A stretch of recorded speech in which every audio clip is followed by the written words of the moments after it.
Hi guys, welcome back to the channel. So I want to react to a story that's gone viral. It's of Trump and JD Vance, along with their families, attending a service at the National Cathedral.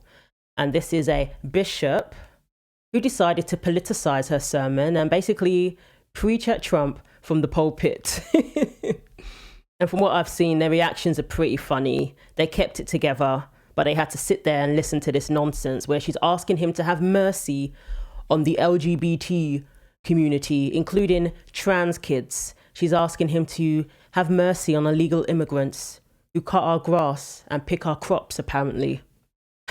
And of course, she's getting the attention she craves because she's been on CNN, she's been on The View, and Trump has responded, said he didn't care for the service. So let's take a look. Let me make one final plea, Mr. President.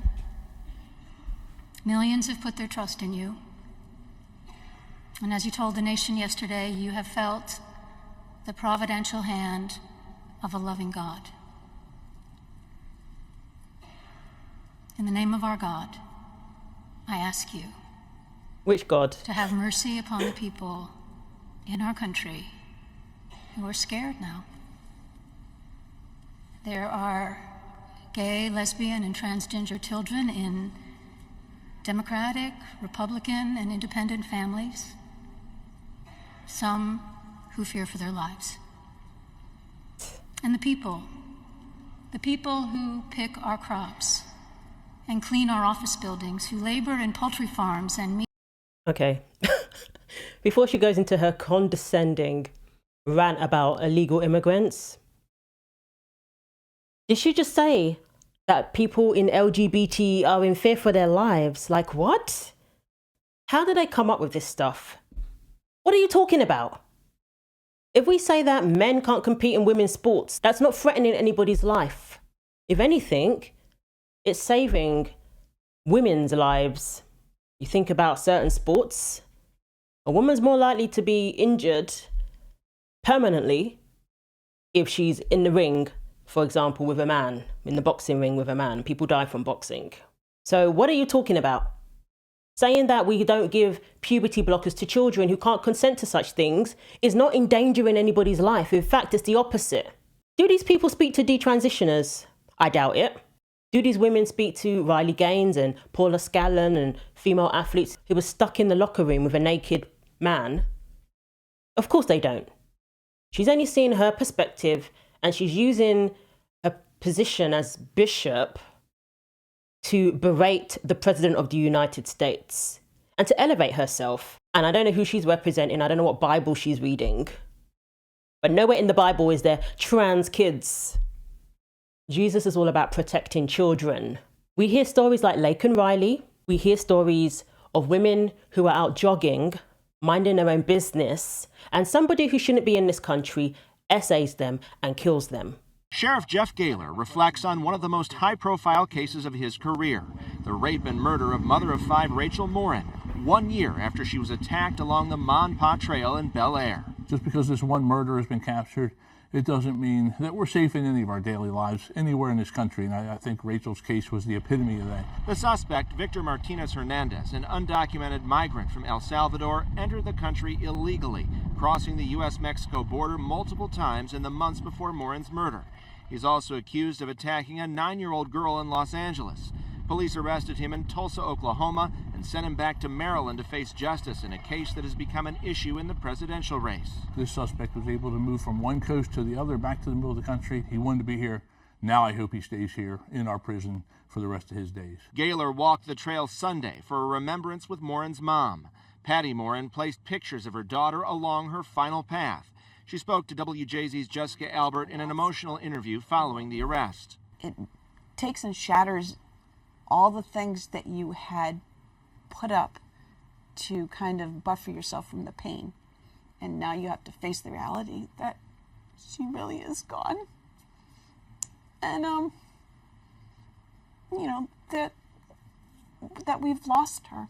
Law enforcement traced Martinez Hernandez through his DNA. His trial is set for late October. I was just so very grateful that they didn't give up, that she wasn't that folder on the desk that I was afraid might happen, and that they really did persevere until they could find a suspect. There are children who are without mothers now because their lives were taken brutally at the hands of somebody who shouldn't have even been here in the first place, at the hands of somebody who'd been convicted of crimes in their own country. You come here legally, you're vetted. You have to answer questions under oath. Have you ever committed a crime? Have you ever taken drugs? Where is the vetting for these illegals? There is none. They don't even require a vaccine. Trump's responsibility is to the American people, not to outsiders. First and foremost, that is his priority. That is the mandate he has been given, because the last administration, it was America last with them. Every which way you turned, we had people losing their jobs over this.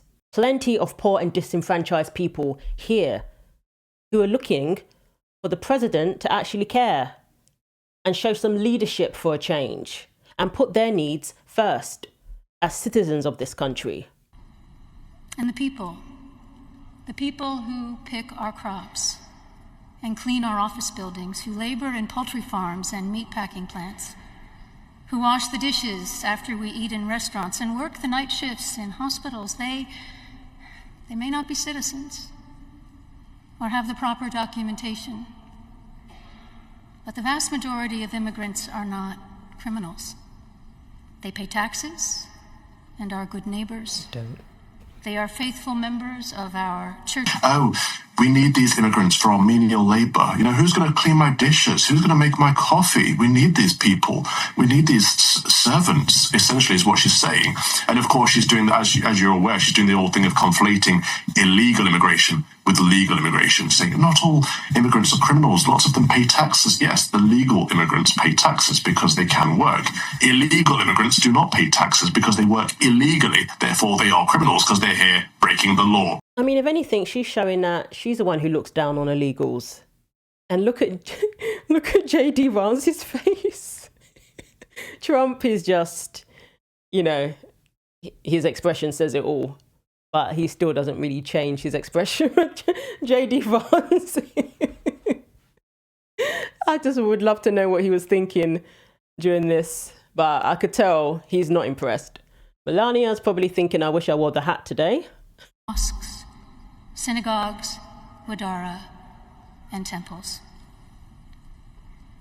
I ask you to have mercy, Mr. President, on those in our communities whose children fear that their parents will be taken away, and that you help those who are fleeing war zones and persecution. Majority of people coming here are economic migrants because they've seen an opportunity to come here. Why wouldn't you take the opportunity? They're leaving countries that don't have as much economic opportunity as the United States of America. Of course they're going to come here, especially when you get free accommodation, free housing. You come here legally, you get nothing. Absolutely nothing. You better make sure that you can support yourself while you're here, or the person sponsoring you can support you. You have to show evidence of that, because you're not going to get free healthcare. You're not going to get clothing, housing. Don't be a burden on the taxpayer. You've got to prove that when you come here legally. But for some reason, they've opened the borders, the previous administration, and said, come on in. Not because they want to help people fleeing war. Get real. Like, seriously. If they were truly fleeing, they wouldn't bypass several countries before coming here. They would remain in Mexico. Trump's policy that the Biden administration got rid of, how convenient. We know why they were flooding the country. Why is it that certain states don't even check for ID? There's people who come here illegally and they can vote because they don't check ID. In fact, California makes it illegal to ask for ID. Why? Why on earth would you make it illegal to ask for ID? That means anybody can vote. Their own lands, to find compassion and welcome here. Our God teaches us that we are to be merciful to the stranger, for we were all once strangers in this land. May God grant us the strength and courage to honor the dignity of every human being, to speak the truth to one another in love, and walk humbly with each other and our God for the good of all people in this nation and the world. Look at their faces. The wives towards a brand new president. This is his welcome by the woke, I guess. And loads of people online, I saw the reaction and people were just like, this is ridiculous. So this is Bishop Mariann Edgar Budde. And he said, so Trump said on Truth Social, I wish I could do his voice. He said, the so-called bishop who spoke at the National Prayer Service on Tuesday morning was a radical left hardline Trump hater. She brought her church into the world of politics in a very ungracious way and not compelling or smart. She failed to mention the large number of illegal migrants that came into our country and killed people. This is what I'm saying. What about all the people who came here entitled because word got around of all the free stuff they could get? What about the people who came here with nefarious intentions, criminals? And we saw the outcome of that. Where's your compassion for the families who have lost loved ones in something that could have been avoided? And did Biden ever apologize? He was confronted, and Kamala. They were confronted about their policies that led to people deaths such as Lake and Riley. Many were deposited from jails and mental institutions. It is a giant crime wave that has taken place in the USA.